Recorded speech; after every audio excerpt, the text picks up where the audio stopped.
Bonjour monsieur. Aujourd'hui on est dans la conférence internationale des polymères en matériaux. Donc on aimerait bien savoir, on aimerait bien avoir une petite présentation de votre travail et de votre rôle dans ce genre de domaine. Voilà. Merci pour la question.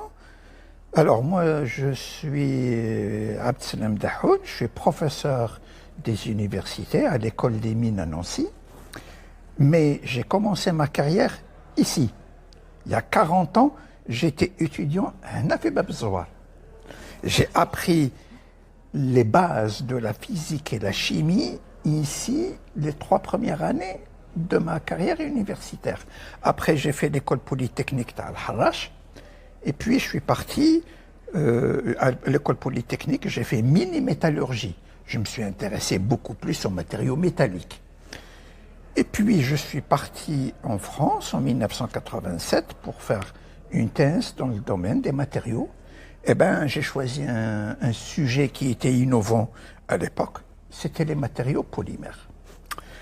Alors, ce que je pourrais dire pour ce colloque ou cette conférence internationale sur les polymères, ce que vous faites ici à l'Institut de chimie des polymères de Bebzoua, c'est le travail essentiel de l'élaboration et de la conception du matériau lui-même. Vous prenez des atomes de carbone, des atomes d'hydrogène, et ainsi de suite, et vous faites des réactions radicalaires ou autres, et vous fabriquez de nouveaux matériaux bien définis, avec des longueurs de chaîne bien définies, avec des propriétés physiques et mécaniques bien définies. Or, actuellement, dans le domaine industriel, on a besoin de ces matériaux polymères parce qu'ils nous permettent de gagner énormément d'un point de vue énergétique. Je peux vous donner un exemple petit, l'automobile. Dans les années 60, il y avait 4% de plastique dans un véhicule. Aujourd'hui, on a 25, voire même 30% de plastique dans un véhicule. Ce qui nous permet d'alléger la structure de l'automobile, que la voiture consomme beaucoup moins de carburant et qui ait une émission de CO2 la plus faible possible. Et de nos jours, la conception de l'automobile ou de l'avion ou de n'importe quel produit se fait en amont et on fait beaucoup de calculs. Avant de sortir un produit, il y a 20 ans, 30 ans, on fabriquait des prototypes et on testait ces prototypes. Or, ces prototypes coûtent très cher. Donc, actuellement, on ne fabrique plus de prototypes. Si, on en fabrique un au lieu de 10, mais les tests qu'on faisait physiquement avant, on les a remplacés par le calcul numérique. Et le calcul numérique nécessite des informations importantes sur le comportement de ces matériaux. Donc mon rôle, et ça fait 35 ans que je fais ça, c'est de pouvoir déterminer le comportement macroscopique des matériaux polymères et établir une relation entre la microstructure et ses comportements macroscopiques. Je prends un exemple simple, le polyéthylène, c'est un matériau semi-cristallin. Eh bien, on peut jouer sur le taux de cristallinité pour faire varier ses propriétés. Donc, on va jouer sur la microstructure pour changer les propriétés macroscopiques. Donc, mon rôle en tant que physicien mécanicien, c'est de pouvoir travailler la main dans la main avec le chimiste qui fabrique le matériau. Après le chimiste, il y a moi qui viens et j'établis les lois de comportement de ces matériaux. Puis ces lois de comportement sont introduites dans des codes de calcul pour prédire le comportement du produit final à long terme. Il y a le fluage, il y a la résistance à la température, il y a les relaxations. Il y a plein de phénomènes qu'on étudie pour pouvoir prédire et définir les dimensions des pièces et la géométrie, tous les paramètres pour que le produit fabriqué puisse tenir un certain temps. Voilà mon métier de chercheur actuellement. Magnifique. Donc, monsieur, que pouvez-vous conseiller les étudiants algériens pour réussir dans ce domaine? Eh bien, la persévérance, le travail. Il y a une chose, on me dit oui c'est compliqué, non, il y a une chose que l'étudiant doit savoir, c'est observer. Et c'est pas que observer, c'est analyser ce qu'on observe. Interpréter. Il faudrait que l'étudiant se pose de vraies questions. Vous prenez un produit, vous prenez un stylo en plastique, vous le déformez, il blanchit. Vous vous posez la question, pourquoi il blanchit? Pour une simple raison, la diffusion de la lumière change. Pourquoi on voit le stylo? Parce qu'il renvoie la lumière. S'il était en noir, s'il n'y avait pas de lumière et il est en noir, on ne le verrait pas. Comme il a une couleur, il a une forme, et il reçoit des rayons lumineux, et il renvoie ces rayons lumineux. Donc on arrive à le voir. Maintenant, je le déforme, je vais changer quelque chose dans sa structure, ou le renvoi de la lumière ne sera pas le même. Donc il s'est passé quelque chose dans le stylo pour qu'il blanchisse. Donc cet esprit-là qu'il faut que le cadre ait dans la tête. Premier point, c'est l'observation et toujours se poser la question pourquoi il y a ce phénomène. Et revenir en arrière sur ses connaissances de physique et de chimie pour interpréter ce qu'il observe, d'une part. Deuxième point très important, ne pas se couper du milieu socio-économique. Pour le moment, former des cadres en Algérie, c'est très important, à condition qu'ils travaillent pour faire vivre le pays. Et comment peut-on former des chercheurs qui noircissent du papier? J'en ai pas besoin. Mais former des chercheurs qui sont capables de résoudre des problèmes qui se posent, j'ai beaucoup besoin. Et donc, faire une recherche fondamentale qui n'a aucun intérêt, c'est bien. Lorsque, je ne dirais pas que c'est pas bien de faire de la recherche fondamentale, c'est très bien. Mais, lorsque je fais de la recherche fondamentale, je dois penser toujours qu'est-ce que je pourrais faire avec cette recherche fondamentale? Elle peut me servir à quoi? Comment je pourrais faire marcher le système économique? Ça, c'est très important. J'ai assisté tout à l'heure à 2 conférences. Les sujets d'un point de vue fondamental est parfait, excellent, d'un niveau scientifique high level. Mais derrière, aucune actualité avec le milieu socio-économique. Alors qu'il y a beaucoup de choses à tirer. J'ai posé la question à la personne qui a présenté, qu'est-ce que vous allez faire avec ces matériaux? Eh bien, il ne sait pas. Et ça, fabriquer des matériaux pour les mettre dans un tiroir, ce n'est pas la peine. Lorsqu'on fabrique des matériaux, on étudie des matériaux, essayons de tirer profit pour les entreprises algériennes. Ça, c'est le deuxième. Donc, j'ai dit le premier, c'est les observations. Le deuxième, c'est le milieu socio-économique. Le troisième conseil que je pourrais donner aux jeunes, c'est à vous de vous former. Personne ne peut vous former que vous-même. Le professeur vous apporte que les clés des tiroirs dans lesquels il y a les informations, il y a la formation. C'est à vous d'ouvrir ces tiroirs et d'absorber ce qu'il y a dedans. Je prends un exemple simple.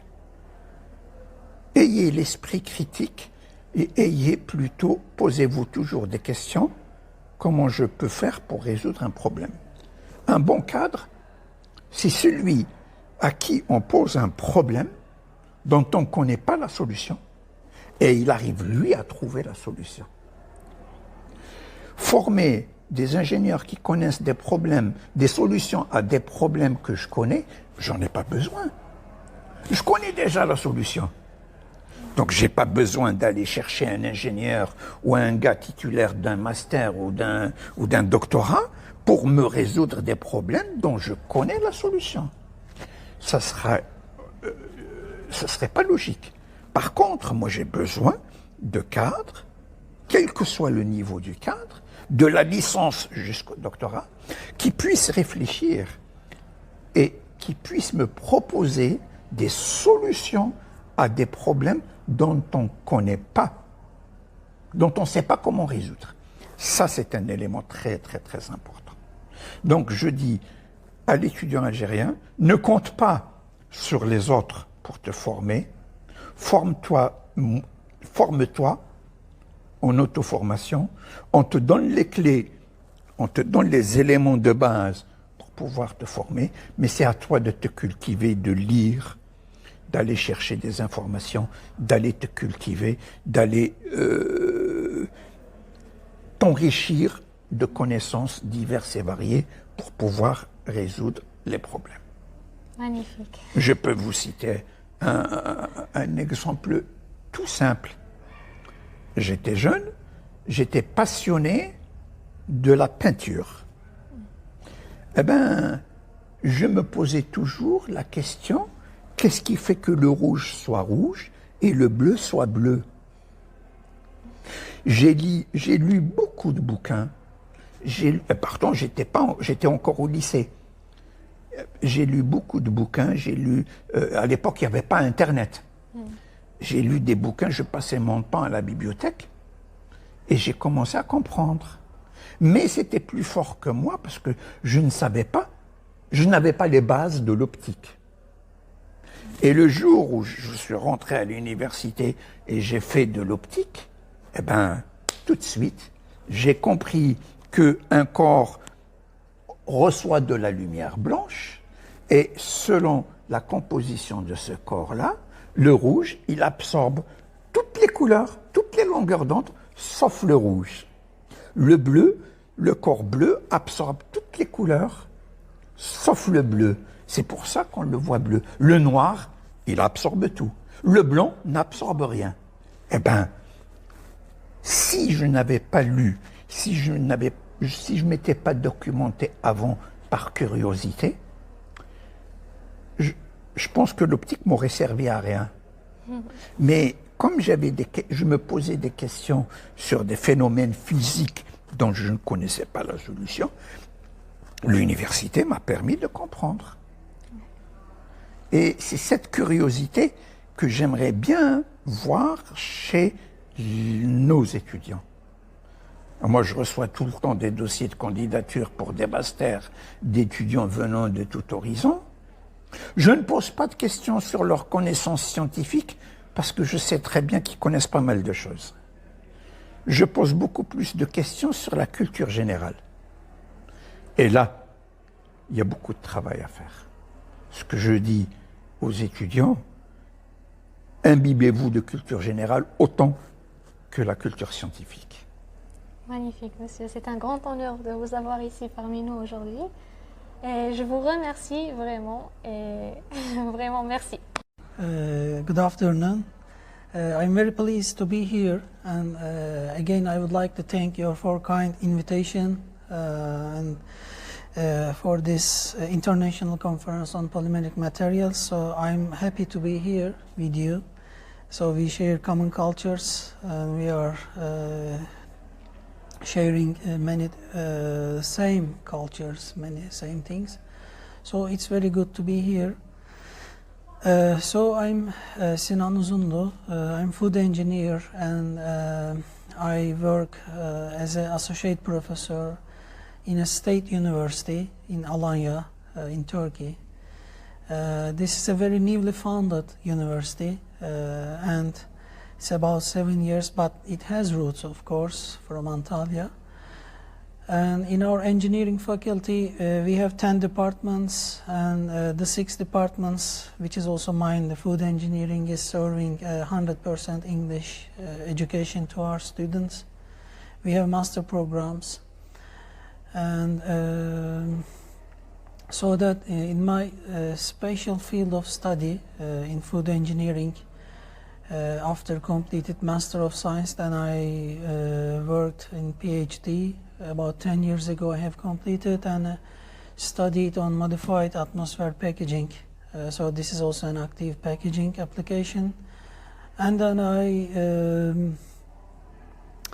jump to active food packaging, which tries to change the conditions of the normal packaging materials to enhance the antimicrobial properties, to, for instance, biodegradable plastic films, the synthetic or semi-synthetic polymers. And then in recently in Alanya region, this is a tropical region, so that we grow above, let's say, 50 more different botanical varieties, tropical fruits. So it's a great chance to extract the biopolymers from those plants, leaves, fruits, so that make films, active films. Mainly antimicrobial and if possible antioxidant properties to increase, so that the edible films that you can, for instance, cover the strawberry. The strawberry is you know that is expensive fruit, but it's a very easily spoiled fruit, so that if you cover with an edible film the strawberry, so that you can increase its shelf life. So I can say that active food packaging along with site intelligent packaging is really a dynamic field of study, give very exciting, at least to me, and I can see that you with Professor Asya Manel, I can see that. And I have spoken a dozen of friends here that they also are doing researches on active packaging. So I think it's enough to summarize. Thank you so Okay, much. no worries. So what do you think about study in Algeria, and what do you advise the student in Algeria? Yeah, okay. Well, the studentship is a universal phenomenon. You know that we have also many students. In our faculty, we have 1,500 students in engineering faculty. And this year, we took around with our dean, because I'm vice dean, we made different school visits for students that ready to enter the university level. So we gave them advice, maybe 20 schools we visited, so that for this reason the studentship is a universal situation. It doesn't matter that your nationality, your gender, but the thing is, all the time we say that we advise, give a target, decide a target that you would like to go there, and then when you achieve that target, then work hard. If you work hard, and then if you try to understand the deep layer of the science, not the basic things, when you enter the layer, so that you will explore another thing. When you enter, you explore. This is science, isn't it? Yeah, exactly. So that if you concentrate on your study, then you will be successful. For instance, my students in food engineering department has asked me that in the fall term. They asked me in the lab that we are afraid of not to be employed after graduation. So I told them, no need to afraid, because for instance, in our country, food engineering diploma cannot find easily job. Like it's not like electronic engineering. But I said them, I have graduated about 20 years ago, but no one day that I haven't been employed because I concentrated on the food science during the studentship, so that I found researchship. So that if you concentrate on your study, then you will be successful. Why not? In one day you will be employed, and you will get your desired expectations from your life. So the studentship is universal. It doesn't matter that it's Chinese or Japan, Turkish, Algerian. And then if you if you believe from heart to the God and to all your society, all your belongings in yourself, so that you will be successful, why not? Inshallah. Inshallah. Thank you so much, and we want to say teşekkür ederiz. Şükran, teşekkür ederim. Thank you so much for your advices and No worries. this interview. Okay, I also thank you and wish you very successful in your life. Thank you so much. Merci beaucoup pour cette interview. كانت عندنا une très bonne expérience في l'événement هذا. On a échangé beaucoup d'informations avec les doctorants, avec les enseignants aussi.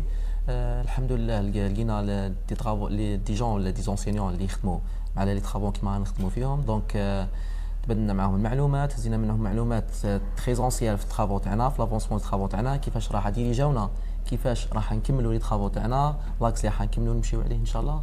دونك كانت une très bonne expérience.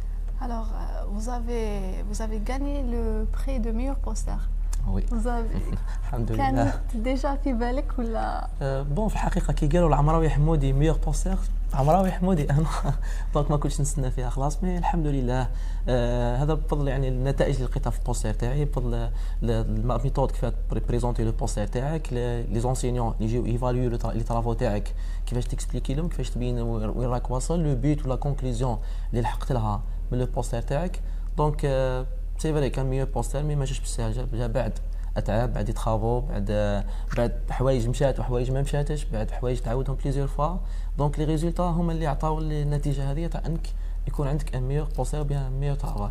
مي مالغري سا يعني لي طرافو اللي شفناهم كامل، سوا لي بريزونتاهم لي زونسينيون ولا لي بريزونتاهم لي دكتورون، يعني كانوا او توب كامل ما شاء الله. Alhamdulillah. Alors, ma dernière question, c'est par rapport au Club Ozone. Donc, vous étiez membre du Club Ozone. Est-ce que ça a une influence sur peut-être la présentation du poster, peut-être sur votre personnalité? بيان سور بون ما زلت منظر في كلاب اوزون. انا توجور نقول لهم كلاب اوزون كش ما تحتاجوا، كش ما حاجه نعاونوها بكم، كش ما دي زيدي، كش ما دي بروجي، ولا رانا هنا في الخدمه توجور، وهذا شرف لينا. كيما قلتي كلاب اوزون يعني الكلاب اوزون اون فوا يعطيك ليسبري تاع ترافاي اون جروب. كي سوا كلاب اوزون ولا نوتر كلاب، اون فوا تهز ليسبري ديك تاع ترافاي اون جروب، كيفاش تبارطاجي زانفورماسيون مع لي زوتر ايتيديون، مع صحابك، مع لي زونسينيون، خلاص راح تولي نيمبورت كال ترافاي تدخل فيه من غدوه، عمل جماعي، ترافاي دو جروب، ما راحش تلقى اشكال، ما راحش تلقى عائق. دونك راح تولي تتعامل فاسيلمون مع لي جون، راح تبادل لي زانفورماسيون تاعك مع لي زوتر، تقدر تبارطاجي، تقدر تبريزونتي فاسيلمون. الحمد لله كلاب اوزون تعلمنا فيه الحوايج هذو الكل. Alhamdulillah. Alors, merci beaucoup pour votre présence avec nous. Inch'Allah, ما تكونش la dernière expérience et la dernière conférence اللي راح نتلاقاو فيها، ولا peut-être حنا حيكونوا عندنا دي بوستر ولا دي بروجي راح نبريزونتيهم. ان شاء الله ماذا بينا نشوفوكم معكم ان طون دكتورون، ما ندعش لا ان شاء الله يا ربي. ان شاء الله. Merci beaucoup. Merci à vous, merci. Bonjour monsieur, vous êtes les bienvenus et merci pour votre conférence. Alors, on veut savoir concernant le thème de la conférence. Oui. Donc le thème de la conférence, quand même, c'est un truc qui est très important. Il faut qu'il sera au moins tous les 2 ans, parce que sur les polymères, et nous, comme vous savez, c'est un pays pétrolier quand même, et on utilise trop de polymères, de matières plastiques, et aussi, on a aussi des problèmes des zones arides, de manque d'eau, etc. Donc les polymères sont quand même une solution pour notre avenir en Algérie. Donc voilà, moi j'ai fait une présentation, j'ai essayé de résumer le plus possible mes travaux que j'ai fait à l'étranger, soit au Canada ou bien en Arabie Saoudite. J'ai appris beaucoup de choses justement durant ma présence au Canada. J'ai fabriqué des hydrogels au Canada et puis j'ai fait beaucoup de brevets qui sont exploités aux États-Unis, au Canada et en Arabie Saoudite aussi, parce qu'ils ont aussi le problème, ils ont des zones arides comme nous et puis aussi pays pétroliers, etc. Moi, j'ai travaillé justement sur plusieurs sujets qui concernent les polymères, surtout l'application. Avant, je travaillais sur l'analyse, etc., synthèse, maintenant sur l'application, parce que c'est l'application maintenant qui est partout. Voilà, donc les sujets que j'ai traité un sujet de séparation, technique de séparation sur membrane. Nous sommes un pays pétrolier, puis on a le raffinage, raffiner le pétrole, envoyer à l'étranger, puis on peut le faire ici, si on utilise nos capacités justement intellectuelles, etc. Donc j'ai fait un travail justement sur la séparation sélective. J'appuie sur sélectif, c'est-à-dire on obtient un raffinage ou bien une séparation de mélanges connus comme isotropiques, comme le benzène cyclohexane. Le benzène cyclohexane, le cyclohexane fabrique avec du benzène, mais il contient toujours des restes à pourcentage élevé quand même de benzène. Benzène est cancérigène. Donc, par la technique de pervaporation, on a utilisé un moyen très très simple qui ne demande rien du tout. Seulement le silicone du marché, 1800, 3800 du marché qu'on utilise pour sceller les aquariums, etc. Et c'est une très bonne membrane dans la séparation. Surtout, nous, on a utilisé des nouvelles membranes, des membranes inédites, binaires, deux phases, c'est-à-dire phase liquide, phase solide. Voilà, j'ai présenté ça parce que c'est important pour nos étudiants, parce que je sais qu'ils ont des problèmes de matériaux, de polymères, d'analyse, donc c'est des sujets comme ça qui ont une grande ampleur, c'est-à-dire on peut appliquer d'une grande échelle avec très peu de choses. J'ai fait aussi un sujet sur l'application en médecine. Vous savez très bien maintenant, la médecine s'est développée très vite et elle va se développer très vite, surtout après le corona, etc. Donc ça se développe. Donc la chimie, c'est ça, appliquer donc les polymères dans le langage des médicaments avec une vitesse constante et une quantité connue. Moi, j'ai fait aussi des travaux sur l'hydroxychloroquine, release de l'hydroxychloroquine, justement pour éviter les effets secondaires. Ça donne un très bon résultat et avec très peu de choses. J'ai travaillé aussi dans l'agriculture. Voilà, l'agriculture chez nous, c'est primordial. Ça, c'est fini, on peut plus maintenant attendre, etc. Surtout avec la guerre qui se fait en Ukraine. Et l'Ukraine nous délivrait du blé. Hein, c'est une nerf de la guerre. Et puis, s'il y aura plus de blé, comment on va vivre? Donc, on consomme beaucoup de farine de blé. Donc, il faut penser maintenant à valoriser nos terrains. Surtout, on ne parle pas du désert, mais on a des zones arides, pour des gelfa, etc. Donc, avec des hydrogels, si on utilise toutes nos capacités de nos chercheurs, on peut solutionner ce problème. C'est des hydrogels qui sont appliqués aux États-Unis, c'est pas nouveau, mais nous, avec une petite amélioration, surtout, on a aussi des sels à haute contenance en sel, des sols à haute contenance en sel. Donc, on peut justement trouver une solution, dépasser ce problème-là et fertiliser ces endroits, au moins pour des arbres. Les arbres, ce système-là est utilisé aux États-Unis dans leurs zones arides. Et c'est pas difficile. Du moment que ça existe, il y a un noyau, donc on peut l'améliorer. Voilà donc très très nécessaire. Et moi je suis venu ici, profiter de mes vacances en Algérie. J'ai lancé un appel pour tous les étudiants qui sont là dans le domaine. Là où je suis en Arabie Saoudite, je peux les aider, soit avec des produits, des polymères ou avec des analyses, etc. Pour au moins essayer de remonter ce mur-là, des produits toujours le même problème, produits, matériels, etc. Moi, je suis volontaire, je me porte volontaire justement pour ce qui me reste à travailler et pour aider ici mes collègues ou bien mes étudiants. Je les considère toujours comme mes étudiants. Voilà. Merci beaucoup. Je vous remercie. C'est très intéressant. Je vous remercie. Par rapport aux étudiants algériens, Oui. quels sont vos conseils par rapport aux études, le travail après, les recherches? Oui, c'est une très bonne question. Moi, je conseille les étudiants, c'est vrai, c'est les étudiants, c'est nos cadres de l'avenir. Il faut qu'il y ait un peu se pencher sur l'application. Nous, notre problème, on n'a pas de relation entre l'industrie et l'université, malheureusement. Ça existe aux États-Unis, ça existe au Canada. Il y a des forums qui se font, il y a des industriels qui viennent à l'université et essaient de dépister un petit peu les étudiants, les chercheurs qui peuvent travailler avec vous et croyez-moi que ça va donner de très bons résultats. En Arabie Saoudite, ça fonctionne très très bien. Et aussi, justement, il faut les sujets, il ne faut pas que ce soit toujours des sujets théoriques, il faut que ce soit pratique sur le terrain. L'hydrogène, c'est rien du tout, c'est polyacrylique acide, neutralisation, tu as ça, tu vas dans le terrain, tester dans le terrain. Et c'est comme ça qu'on trouve. Il y a toujours les solutions, on les trouve par hasard. Depuis qu'il y a la recherche, le polymère a été découvert par hasard. Il y a beaucoup de produits quand même. Donc il faut sortir un petit peu de l'université et travailler sur des sujets d'application. Les étudiants, oui, c'est vrai qu'ils n'ont pas de moyens, mais il faut créer ces moyens. Il y en a. Moi, j'étais étudiant, j'étais à Blida, j'étais étudiant ici, enseignant à Blida. J'ai fait pas mal de publications appliquées, j'ai fait pratiquement 12 publications avant d'avoir mon grade de professeur, avant de partir à l'étranger, uniquement avec du silicone scellant, c'est celui qui se vend dans les quincailleries. Donc il y en a, il faut aller chercher.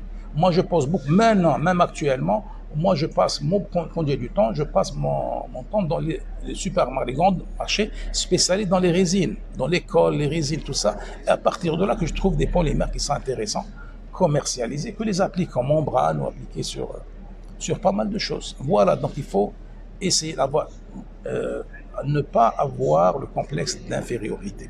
Nous sommes toujours les meilleurs, quel que soit dans le sport, quel que soit dans la recherche, quel que soit dans le commerce. Mais seulement, il faut le premier pas. Le premier pas est toujours difficile. Un enfant, quand il commence à marcher, le premier pas, il tombe, il se casse les dents, mais après un certain temps, il va courir, tu ne peux plus l'attraper. La même chose pour la voiture, quand on conduit une voiture, le début qui est très difficile, après, on fait du sport. Donc voilà, il faut donc avancer, il ne faut pas être complexé, on travaille. Là, travailler avec l'étranger, moi je suis prêt à... Il faut que les étudiants aussi contactent des Algériens, rentrent dans le site internet, je trouve un Algérien dans une université, envoie-lui un message. Envoie-lui, j'ai besoin d'analyse, j'ai besoin d'un stage, j'ai besoin de... Ça marche. Au contraire, les Algériens sont à l'étranger, ils sont là pour aider, ils veulent aider. Mais ils n'ont pas de contact, et personne ne les contacte. Il ne faut pas aller directement un Algérien, un chercheur, il veut aller en France pour faire un doctorat, il contacte directement un Français, il contacte... Non, il y en a des Algériens qui sont plus compétents que les Français. Croyez-moi, ça je l'ai vu. Moi j'étais à Nancy, j'ai fait mon doctorat à l'École nationale polytechnique. Il y en a, les meilleurs sont formés, ils sont même travaillés aux États-Unis, ils sont partis de Nancy, travailler aux États-Unis, travailler au Canada, etc. C'est les meilleurs. Donc voilà, il faut avancer, il faut attaquer les sujets difficiles et nouveaux. Voilà. Merci. Merci beaucoup. Merci de rien. Pour ces conseils et merci pour votre présence. Merci, moi aussi. Moi aussi, je suis très content de rencontrer donc, mon prof. J'ai fait magistère chez lui. Et puis mes collègues qui sont tous là, je suis très, très, très content. Ça fait plaisir. Allah et je viens à chaque fois. Et puis, j'ai lancé donc un appel. Je suis là pour aider tous mes étudiants. Moi, je parle tous mes étudiants, que ce soit ici ou dans une autre région. L'essentiel, j'ai laissé mon numéro, mon fax, mon email, et puis c'est quelque chose, il m'envoie, soit par courrier normal ou par DHL, et je suis à la disposition. Merci. Très bien, merci. Alors, bonjour madame, on est très heureux d'être là dans cet événement, la conférence internationale des polymères matériaux polymères. Donc vous étiez l'organisatrice ou la présidente de cette conférence. Comment était cette expérience? Sincèrement, c'est une très belle expérience. Vu que c'est ma première expérience, c'est la première fois que le laboratoire organise donc un tel événement. Et pour ne pas vous cacher, au début on voulait faire à petite échelle nationale, à une conférence nationale. Après on s'est dit pourquoi pas.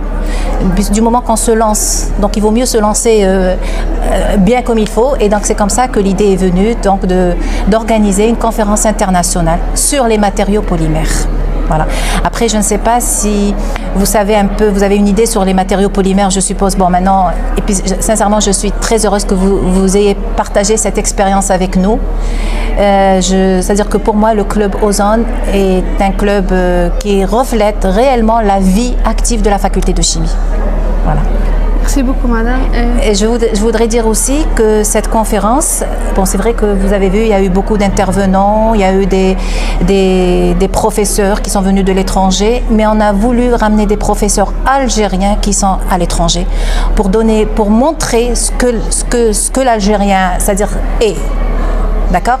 Et donc, et c'est une expérience que, surtout, c'est une opportunité, je vais dire, voilà, plutôt une opportunité à tous nos jeunes chercheurs, à nos doctorants, pour qu'ils aient échangé des idées entre eux, et puis de discuter de leurs résultats, et aussi de trouver donc une alternative, là, une application de ce qu'ils sont en train de faire avec le secteur socio-économique.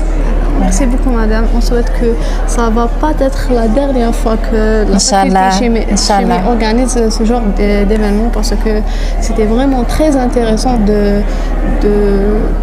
d'avoir ce genre de conférence, ce genre de session orale, etc. Merci beaucoup. Je vous en prie. Merci à vous et je souhaite beaucoup de réussite au Club Ozone, à nos étudiants. Et puis voilà, donc j'espère que ça va être une tradition.